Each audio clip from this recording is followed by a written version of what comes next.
Di balik cerita Madura versus Persela Lamongan, terjadi suatu hal yang sangat tidak terduga di lapangan, yaitu salah satu ofisial dari PSM Makassar membawa sebuah pistol.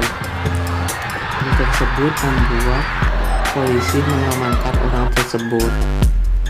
Dan alur ceritanya karena salah satu pemain PSM menendang bola keluar saat waktu injury time.